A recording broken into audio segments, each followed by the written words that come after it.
le hey voin hi ni som panga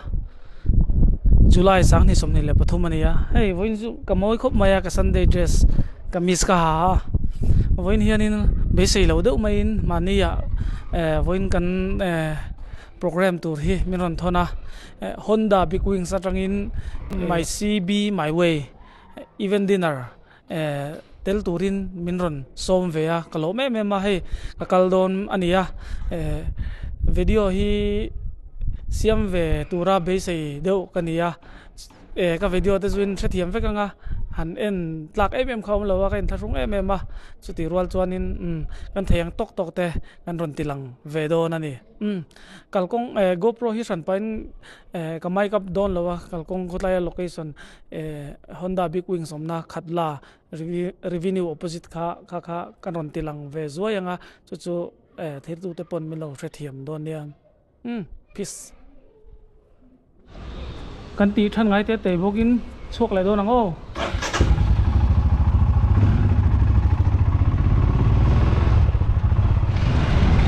le tennis court kan thing tha hey Honda Big Wings door lo showroom lo na shelo tan lo se ton tan kon en thei vek tennis court atang khat lama kan kalanga Idol Cup road yan kutai kon revenue office ka oma revenue office opposite sia hianin pulal ming thanga o car lati XMLA ami go to the building kha eta hi ni tani thing do ne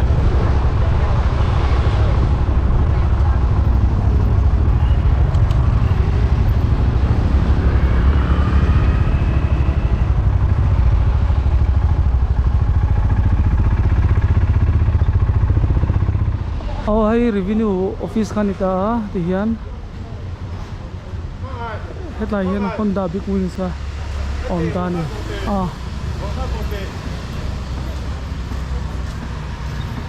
achunga khian kum khat chung ka thok to construction farm a lut ve sim simang en thar nom thank you bye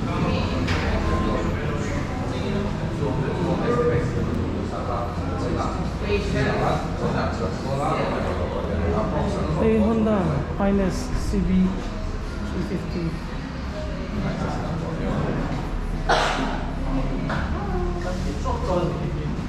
tiền của ta mà này best man tu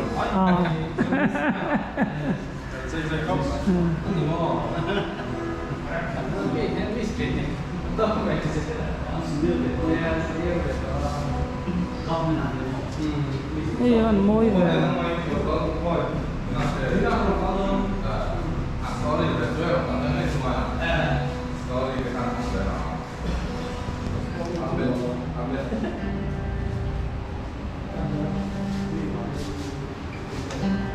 lắp vào khắc cái này để thấy mấy anh có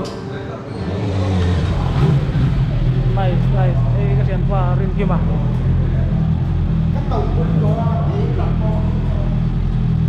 hey di na sania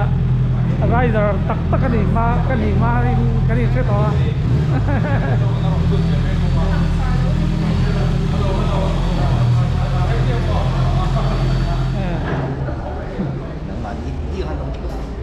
hey hiểm môi này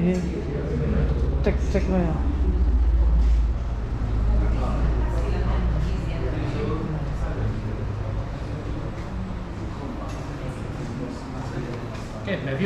yes, hey sir, Monte legend. Video you can search it. Thank you. Feel do ka na ya. R15 in sang hi le pakwatro tuiriala anti khan bike kan la nei lowa. Ai zo tagin zema bok theng basing ang kala sumo chunga kan chuanga. Sumo chunga tang tuirial pe nga tangin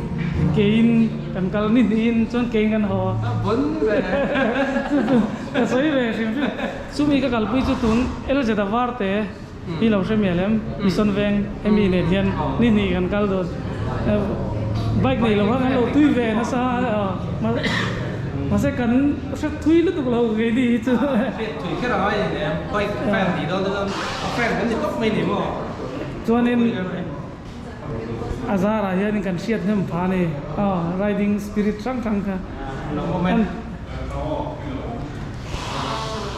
chuanin ka soi bel du pakhat ma lak lai bo video dar lon kal video kha karon comment na po chuan chutlai chuan khutlai ladak chungchang veli soi kha kha alom ka ti mizo na thak hi khuta theng kha tam zeli la Yeah, the law. kan ngai da jong chu eng po ni ro se Think chip. theng kha tor bi kan om lo kan vain ti kha Kal tu kan sa ngem ko kan thei si lo di akal da chu kan ngai sang khop mai.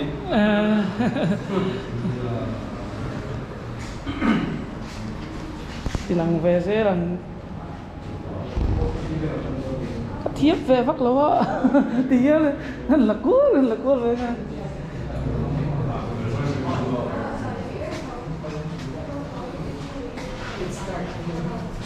bây giờ bắt tu đi về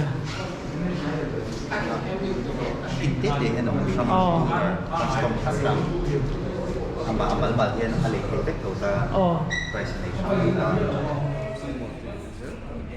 life cycle te wa cha na sa to salmon te legend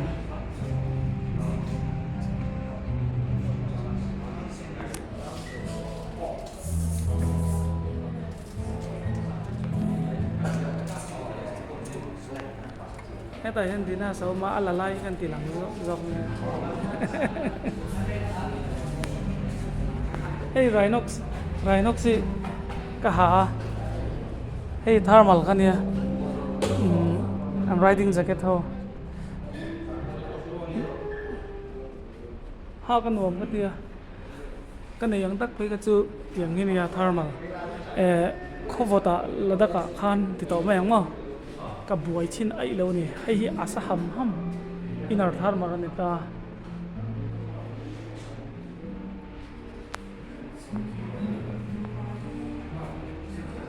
program on trip ani thank you my CV my rate thì cũng mong tụi nó em anh em nào cũng đi để hôm đó là vai tụi chúng tôi để thì nó thì còn hôm đó là mình present sao kit thâu chúng tôi đi là em thâu đâu nhỉ cho nên nó sai em muốn thứ tập xe nga hiện tại mình nó cần sắp rồi để mình thì còn muốn dùng thu căn suy của mình cái gì hôm đó để hôm đó là mình nói để không bị chịu hại cái nội em mình thì một số những cái cho nên hay bị nói cái itinerary friend em này là hiện tại nhá chuẩn bị cái thầu rồi này cho nên hay bị cần phải nói đến chú hôm đó bị mình custom kit chỉ trong hai ngày sau đi để RS hai ngày sau nhá đi để RS đi là em muốn xem cho các chú bị chú cái personality này là in cần phải không custom kit mình nó trồng trọt sẽ cái này chú là trong cái chú cần sửa luôn ta này cho nên cái highness speed highness CB350 tourer custom de solo carrier custom de cho nên cafe custom de comfort custom de này này cho nên RSP kan nhiều mà chung chú cafe racer custom de SUV custom de này cho nên hình không được cái là ajik chơi cái đó sẽ không được ngay ra cho nên ang sayang hay event what's it na we will the principal and dealer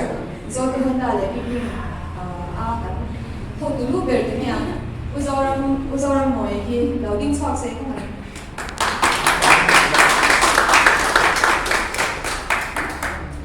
anh đi là làm việc sẽ đầu chúng ta bắt đầu ra cái này hôm đó phải đi học để chọn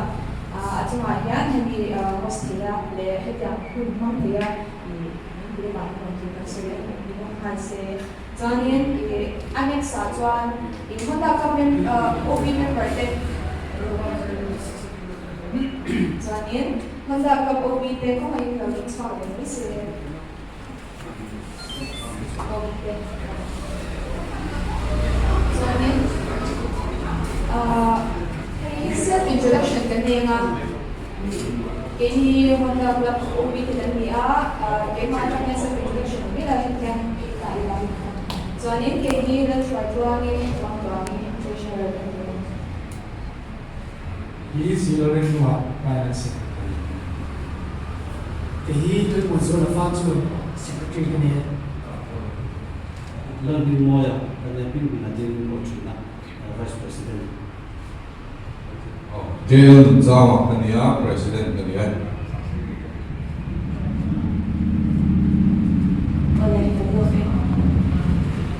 So anin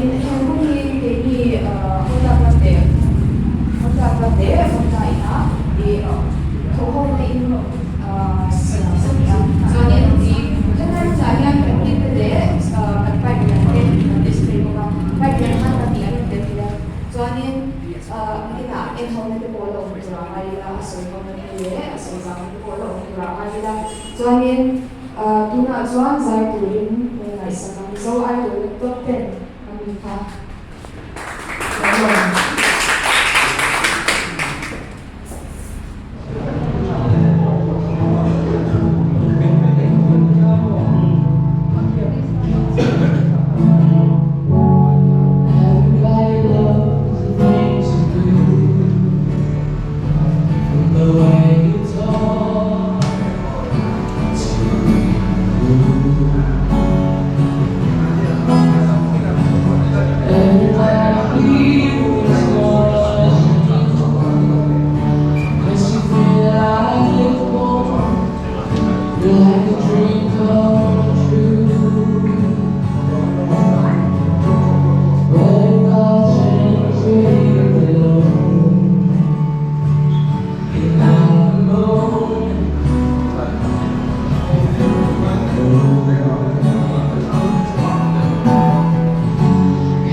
When we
na RS Club lama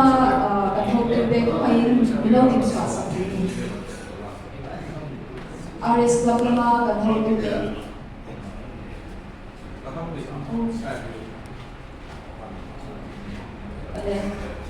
self introduction ka hindi na kasi hindi chắc là cái không gì đâu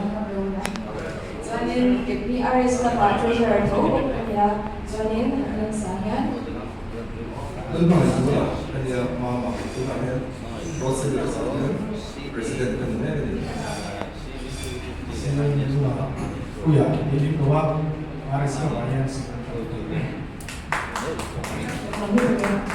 cho nên 300 lama cuma đầu cái OB cái phải lâu được cả sáng sớm 300 lama cuma OB cái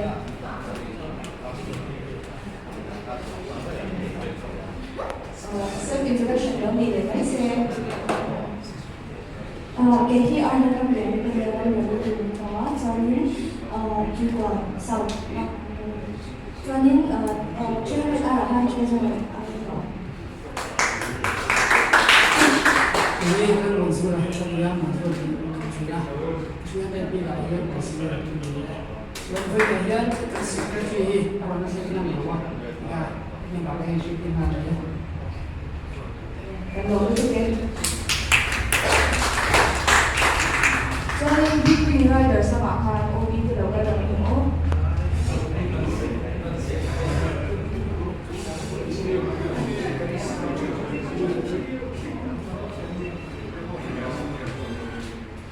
kok may self introduction kami ng pizza nila yun na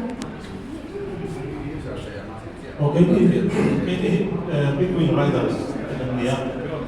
Big Wing Riders saya 300 是从老上得特别个高贵帮帮跑呢，就说都那我们这个president那dia pemimpin mau ini dan sekretariat dia ko jemi hi kan founder secretary ko kani ati no ha kam pa ti kan da ko ro ka hi ko mega okay hil do sa ta ya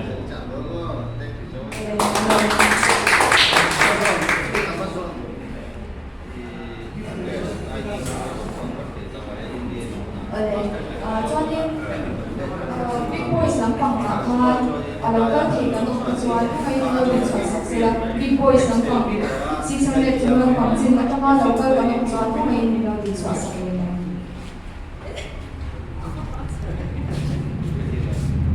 introduction big boys dia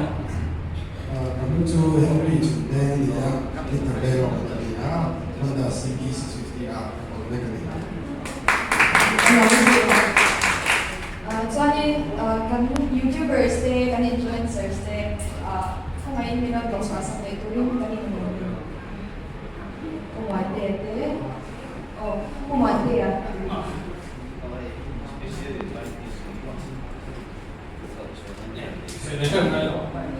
Jadi mana menggunakan dia, kumade ya, Infobikes Chief Test Rider kan ini. Cuman kita bahaya ni, kita sama boga. Kita sekolah test rider tu dia. cho nên MS là Lucas bây giờ anh em mà nghe về hôm ấy cái gì chia ở đó các cái con đỡ tốt không các gì trong đó tuy của tao là nghe cho các bài thi thì bao em follow one này ini juga ai để các chỗ đó mà xem cầu ta cả số lượng số các anh sẽ đi vậy Honda ang pagkiri dua may masay no bukan si tan sui dua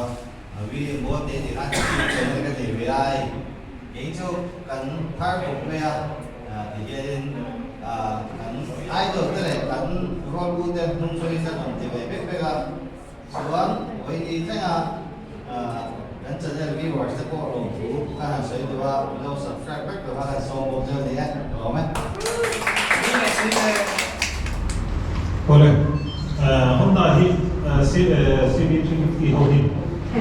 Aron so der kan khas custom kit thian aron zui mal mai lawa. Mani thiam ma ai thei ma ten kan han ti bea. chuan hei kum hi melan mu an chuan nu chuan custom kit thap thap an neya kan custom kit a hianin highness CV50 tourer custom ti oma he tourer custom a hian visor long visor thale mai ang songa visor tam tak kan man hian khi aerodynamic sa dinglo wangin mai ate aron chem thina ha han riders temin ti boy thina tuna aron suwa ka hi chuanin kan test china ko hian ma min ti boy lo aerodynamic sa khae me ma clean mai aron chem lawa tina visor in kan sai ati boy lawa thona lo ko kan thal ang chi pa ati boy lawa in tourer customer ko hian na tu ka nan ti maya tang ven tu ang ta te hian ang kai me ma pui ka tak kan ka hian kan tu thina tu lo tu in ma ko hi kan tu le ko thina ni chu ma ta chu kan ku chung tang kan ti ti tu la ka te ta ta kin mi ve na kin kan sin pui hian no tam tak gears te accessories tam kan mo thina chu ma chuanin chung kan thil mo ken na tu chu carrier aron som boka ten settle stay dan ti panir support te pon tia chu chu thata ka hong som chu chu settle back dan ta hian a ke ya ati ake dan settle back a ya ati boilo na turin thata ki na ben boka ni ten tourer custom ba ka hian solo carrier custom hong boka solo carrier custom a hian single seat in atu seat ta ha hian carrier aman mal thaya chu ram kai ya ma settle back dan ta na te kan kom no frame sam ta kan an na thada kan por be na kha re me mani tin chu lo chon cafe custom cafe racer ya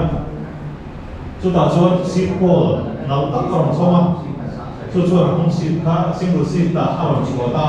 na ta ki no ko ba fiber atau memang plastik settingan di bawah sok atau olatin mi ati confuse wala tim kan kan pakai sana kan inna apa dah teka kata kita orang mana ni coba kacuan comfort custom nanti ya comfort custom kacuan anu main backrest sam kam tak tak orang semua adam kan soal karon custom ini hei peka kami abing pi gina orang kita tete sat ko soal na ti jo to comfort custom kacuan backrest sam kam tak ni ya anu han main star han ta do ko han koi inna rem sam ta ko ko kani ti jo na re sa hian cafe racer custom mo pa headlight fall le vai so ko te orang sama hian ati na le me ma headlight fall hian ati na la anu ma seat fall han ko mai te pa ka awan som ko kani ti jo na SUV custom man ti ko ka SUV custom ma chuan engine ga te le ga pa ka panel support da TMC de ka aron som ko ka fan custom from a hi asetin aw mai pa ka amal balin kan dula lai ka kan la rang le thia so don kan long visor pa ka short visor aw tela short visor hi atu sei pa lo tan atang ka ye me ma ama hei rider te chuan kan ka ko na hum te kan ka ko association pe le min lo deal tu te ram sticker te le ka ti ang ka ta te kan tu thina ka ta na ka rem sa te me ma visor hi in tunaya parking ticket atan sticker kan hong na sa office parking ate koila mono parking center kan pa ma thina te ta ma ka entrance sa apoi mo me ma ka ta na ka rem sa takin aw ma kan ha te ni so ta ui na so te ko so na se no me ane kuare sa no me zonin road safety zama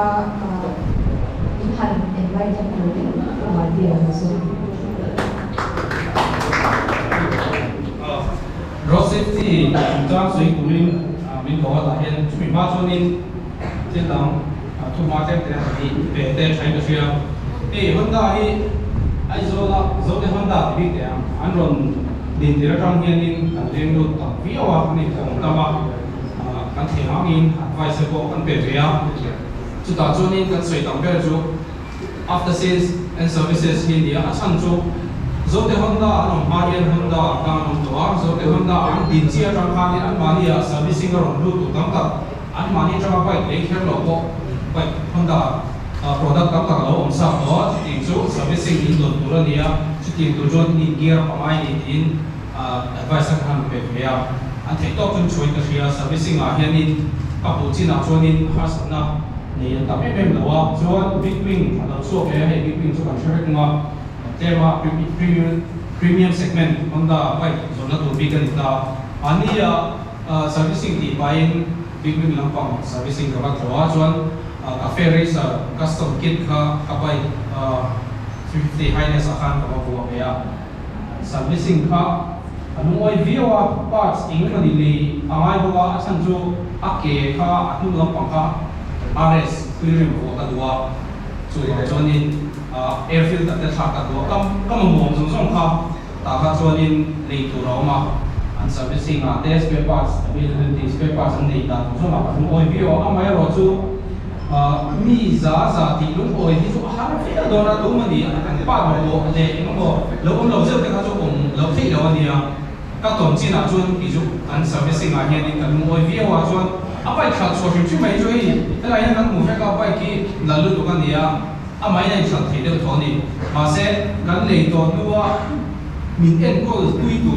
à hiện tại đi là ship thế thì à quên mỗi mà chúng ta chuan Honda big wing le red wing là còn servicing cho các mua thấy chi nào chuan dùng một thằng các vía hoa các mua thấy chi đâu các chú các sợi thấy đâu cái experience đâu các chú sợi tụ cái này đâu chuan road safety chúng ta khanin an lu ta ila Honda hi safety a hian sam ema tunlaya scooter a inge ngaya ran lo nei to combined braking system te Honda in India ma an introduce ma sakberan dia chuan LED headlight ni te khatim tuna smart key mang scooter non ti le hi poi Honda ma non na le le kira chon binang zoi e nu na pangdon tuna chuan Honda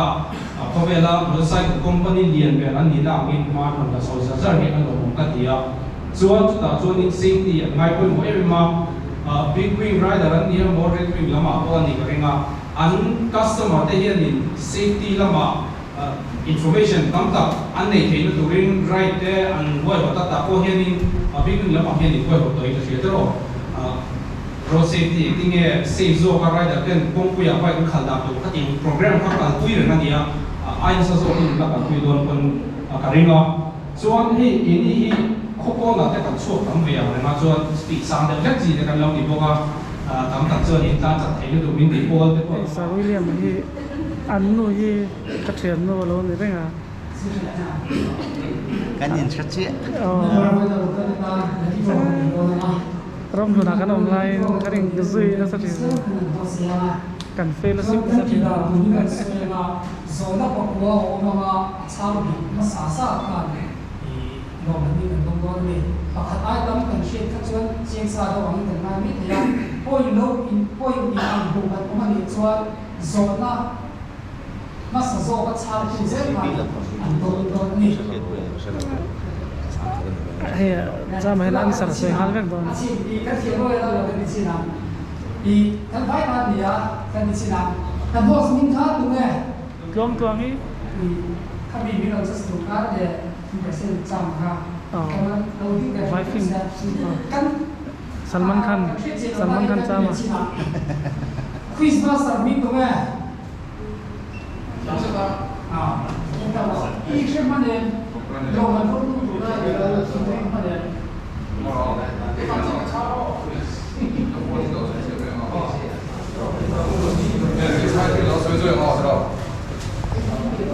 可能不是我一吐水推动的话，水推慢那水水那，你看不水那山的啥那这应当是哪怕了，现在的吐水那多那水慢那水水那，伊黑放大他的安定多啊，不是我的黑的，伊水不一的从的海水那多呀，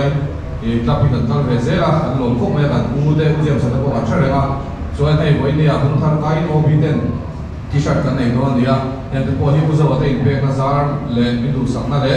Honda owners te kan ban nei zero te chiam tu zel dia so kan ma lo ahian event kan nei don na ya heta local zong te ta na ham chana on theng zong scheme te kan boi pui le pe kan ya sunga te po chuan Honda member zong te lo tel turin le nge liam dir thei nei pialam panga hebi kan Honda nei na kan unity nei zel thina tura po he kan shoi te rin ron trom puya nge nyang lo tel zel turin kan som bok ani chuan uzawan ti sha min release saksera udaran kane aku punya mau kendong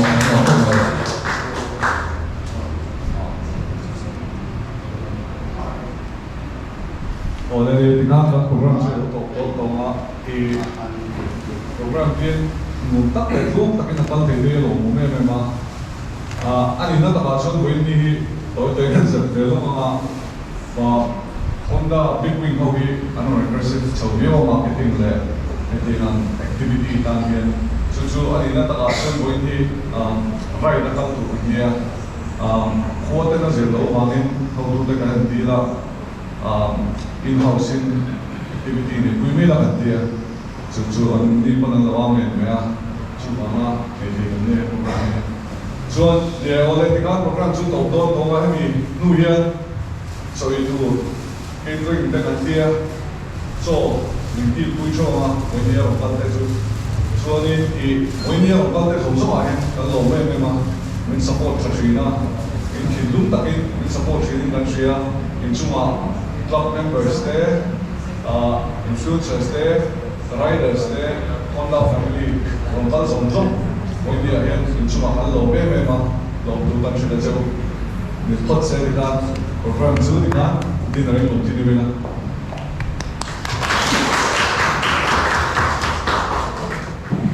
Cho nên thì với nãy thế thì cái đầu cái không thể là biết mà cho nên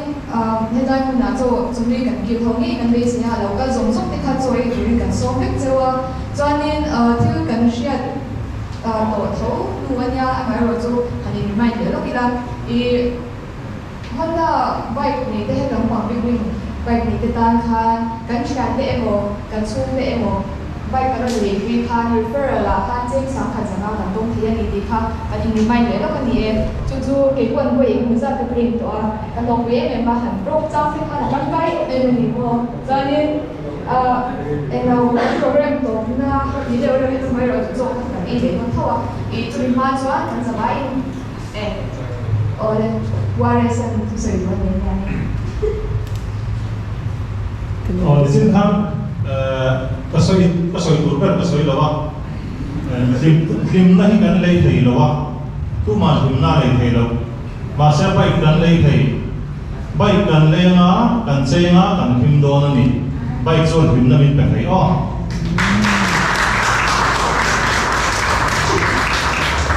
Nên là cái cái giai đoạn mà học giáo tôi mình cho nên cần phải ở đó dingin dari apa sebetulnya nggak tinggal oleh hey ngồi single seat hey thon thấy bốc à cho nên hey trên sáng của lệ sari sum sari bốc à bây giờ là lôi ngô hey sẽ được say hey trăng cài genuine khi nào hi atha cái gì tố lo sẽ có lệ còn hi cái là lôi mày hey môi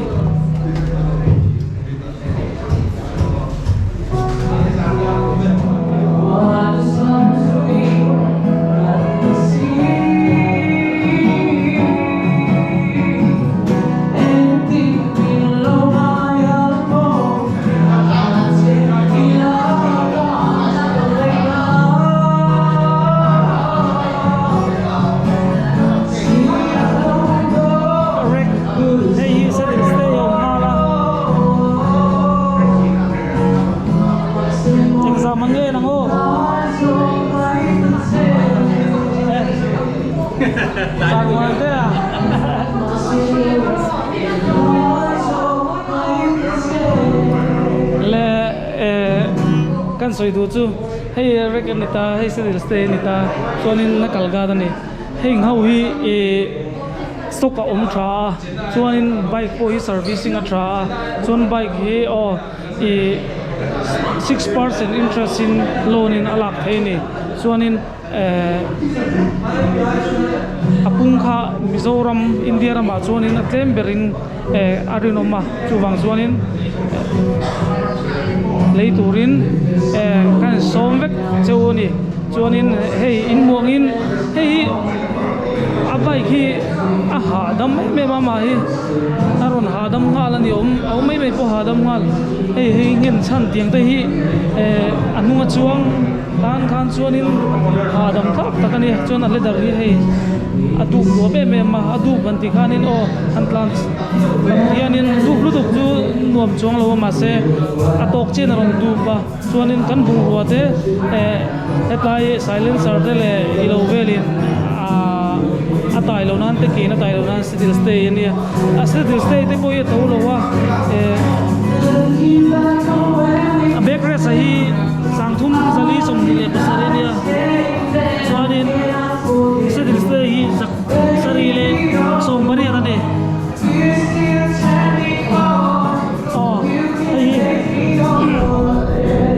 cafe anal hop mai hei cheng sanga za som pani ani soida kang khanin Honda is Honda anti trina han chedur jong yom lo ni ilo chepa ni point servicing center apa ta be me ma apa cha nei lo in dei lo point ha re ngai lo ti kha ani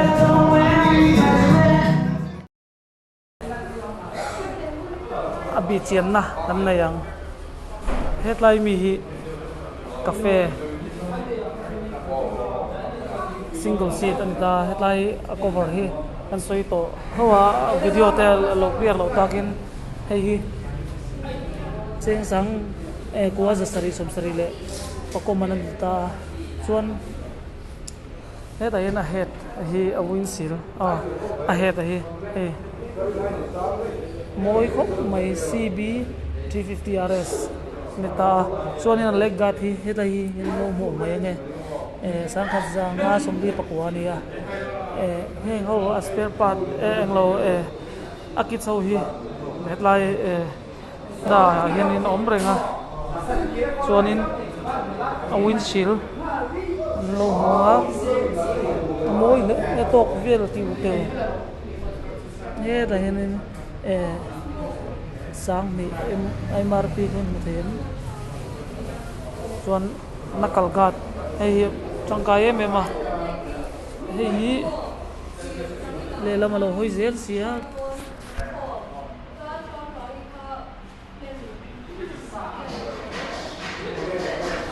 sang khan zakwa som pathum mani chuanin hetlai hianin esedil stay oma chu ke ni hian sedil stay kan timai a heta ron jedan jon support pipe ni ta zakwa le pani man ani atolo wa kan bai kan li kan bung rote ake te mo silence ari na mo lo tai thein tur laka ve na tur khani thani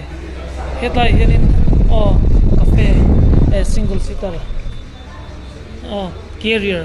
dahin bung ro khap por thei ni ke jing za ta pe thei hi chu ka chi lawa sang li le zani le somret le pali ni chuanin ta hianin advisor inin windshield kan ti mai thin kha anita sang ni man ani chuanin kan soi belanga Honda bike the hi 6% interest in loan in alak thai ti kha sheila spare part the hi min kol that sak ma chuan chung chu kan lo in dei lo cha ngai ni pon nga re angai lo ni legat thi nai sarong himo sang khat le zanga somli pakwani ya khutlai khwanin engine lower pipe om le ta zali le chengli ani hei hi tangkai don lu tokrot chuanin hetlai hianin anung thut backrest kha oma ai la khop maya kong kham khoi apo jin la anu thu pon kong kham kha nei don lo sang thum zali le som hi pasari ani a chuan support pipe b kan ti hi zasari le som pariat man ani lai hianin kan lut phele anga ke carrier ke ni soi dan na chu kan han soi ultra thei ko ba ke ni chu hei a carrier hi sang thum le zare pakhat ani chuanin support pipe b kan ti kha sedir stay kan lo ti ve thin kha anita 718 zasari som pariat to lo wa hi tluk le chet sual le ilowa po aveng don hle mai chuanin hetlai hinin nakal gat kha oma MRP hi rin display chelo wangin kan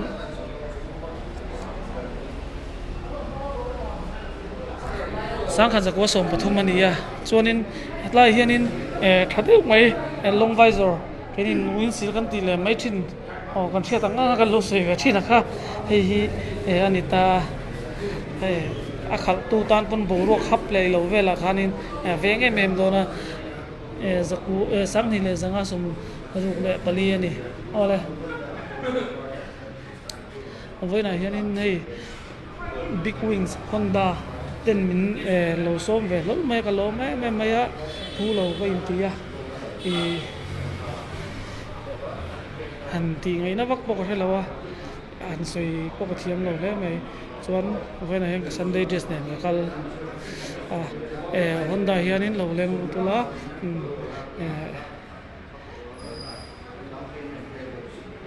Indo nga tra bike lo le ro a thalo mania chon ai me tilang vak lo me ngo voina tan chong kan du to ka nga Honda showroom hian mi zong lo leng du turin kan som cheu ani ai sarwili ba kala ka video hin kala soi ve lo mal le amnu hi kan thian no lo ne renga hai kan sei chuak a video kan en na sa thin lo subscribe bek ro Like and subscribe.